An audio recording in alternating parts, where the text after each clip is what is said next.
Shalom, selamat hari Sabat saya ucapkan kepada semua teman-teman dimanapun berada.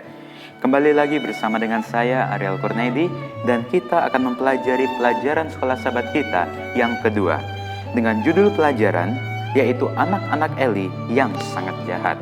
Dan ayat intinya diambil dari dalam dua ayat, yaitu yang pertama di dalam 1 Samuel pasal 2 ayat 12. Demikian firman Tuhan, adapun anak-anak lelaki Eli adalah orang-orang dursila, mereka tidak mengindahkan Tuhan. Dan ayat inti kita yang kedua yaitu Amsal pasal 22 ayat yang ke-6. Demikian firman Tuhan, didiklah orang muda menurut jalan yang patut baginya, maka pada masa tuanya pun ia tidak akan menyimpang daripada jalan itu. Jika pada hari Sabat yang lalu kita sudah belajar bagaimana Hana, yaitu istri dari Elkana, memohon kepada Tuhan untuk mendapatkan seorang anak.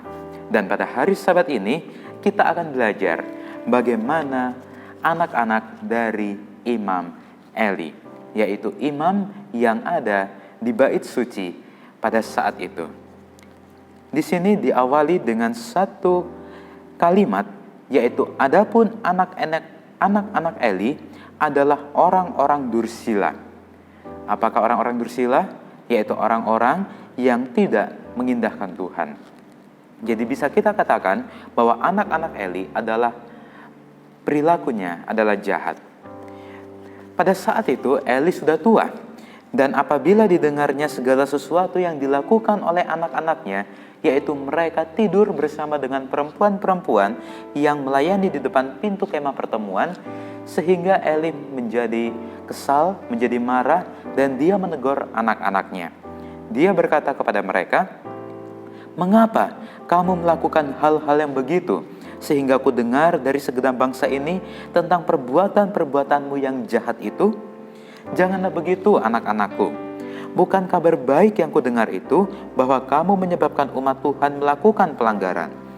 Jika seseorang berdosa terhadap seorang yang lain, maka Allah yang akan mengadili. Tetapi jika seorang berdosa terhadap Tuhan, siapakah yang menjadi perantara baginya? Di sini Imam Eli menegur anak-anaknya supaya mereka tidak melakukan hal-hal yang jahat lagi.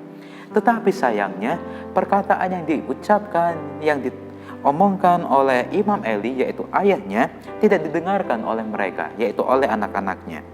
Dan Tuhan oleh karena Tuhan hendak mematikan mereka.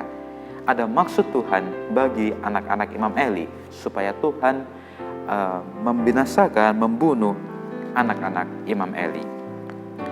Dan di sini seorang abdi Allah datang kepada Eli dan berkata kepadanya, sebab itu demikianlah firman Tuhan Allah Israel, sesungguhnya aku telah berjanji, yaitu Tuhan telah berjanji, keluargamu dan kaummu akan hidup di hadapanku selamanya. Tetapi sekarang demikianlah firman Tuhan, jauhlah hal itu daripadaku. Sebab siapa yang menghormati aku, yaitu menghormati Tuhan, akan Tuhan hormati. Tetapi siapa yang menghina Tuhan akan dipandang rendah. Sesungguhnya akan datang waktunya bahwa Tuhan akan mematahkan tangan kekuatanmu dan tangan kekuatan kaummu, sehingga tidak ada seorang kakek dalam keluargamu. Maka engkau akan memandang dengan mata bermusuhan kepada segala kebaikan yang akan Tuhan lakukan kepada Israel dan kaum keluargamu. Tak akan ada seorang kakek untuk selama-lamanya. Tetapi seorang daripadamu yang tidak kulenyapkan dari lingkungan mezbahku akan membuat matamu rusak dan jiwamu merana. Segala tambahan keluargamu akan mati oleh pedang melawan. Dan di sini Tuhan juga memberikan tanda kepada Imam Eli, yakni apa yang akan terjadi kepada kedua anakmu itu, yaitu Hofni dan Pinehas. Pada hari yang sama, ini tanda yang diberikan oleh Tuhan kepada Imam Eli untuk kedua anaknya, yaitu pada hari yang sama, kedua anak Imam Eli, yaitu Hofni dan Pinehas, akan mati. Mereka akan mati pada hari yang sama. Dan aku akan mengangkat bagiku seorang imam kepercayaan yang berlaku sesuai dengan hatiku dan jiwaku, Dan aku akan membangunkan baginya keturunan yang teguh setia, sehingga ia selalu hidup di hadapan orang yang kuurapi. Kemudian siapa yang masih tinggal dari keturunanmu akan datang sujud menyembah kepadanya, meminta sekeping uang perak atau sepotong roti, dan akan berkata, tempatkanlah kiranya aku dalam salah satu golongan imam itu, supaya aku dapat makan sekerat roti. Apa pelajaran yang bisa kita ambil pada hari Sabat ini? Di sini satu kutipan mengatakan, kurangnya perhatian orang tua kepada anak-anaknya berakhir dengan bencana nasional dan tragedi keluarga. Di sini tadi Tuhan memberikan tanda, memberikan amaran kepada Imam Eli bahwa keluarganya, kaum keluarganya, sampai keturunan-keturunan selanjutnya, mereka akan hidup sengsara. Bahkan di sini dikatakan mereka akan kekurangan, baik itu makanan dan lain sebagainya. Sehingga di sini mereka akan meminta sekeping uang perak atau sepotong roti. Apa mula dasarnya sehingga keturunan Imam Eli menjadi seperti itu?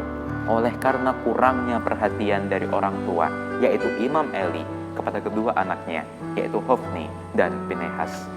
Dan pelajaran yang bisa kita ambil pada hari Sabat ini, kiranya apapun yang diajarkan oleh orang tua, apapun yang orang tua nasihatkan kepada kita, baiklah kita melakukan dengan sesungguhnya. Orang tua pasti mengajarkan anaknya untuk berlaku yang baik, bukan berlaku yang jahat, untuk selalu dekat kepada Tuhan, bukan menjauh dari Tuhan. Orang tua selalu berharap agar anak-anaknya dapat hidup sukses, dapat hidup nyaman, dapat hidup enak, dan dapat terberkati. Itu adalah harapan oleh semua orang tua. Dan kiranya kita, anak-anak dari Tuhan dan juga orang-orang tua kita selalu menuruti mereka. Kita selalu menjalankan apa yang Tuhan sudah perintahkan kepada kita melalui orang tua kita. Dan kita yakin bahwa barang siapa yang menuruti orang tua akan diberkati oleh Tuhan. Itu adalah salah satu dari 10 hukum yang Tuhan sudah perintahkan, yang Tuhan sudah berikan kepada kita. Inilah video pembelajaran Sekolah Sabat pada hari Sabat ini. Dan jika teman-teman semua suka, silakan untuk di like dan juga komen di bawah. Dan yang belum subscribe, saya ingatkan untuk di subscribe. Dan jangan lupa untuk dinyalakan juga tombol loncengnya, supaya teman-teman dapat mendapatkan notifikasi atau pemberitahuan jika saya mengupload video terbaru.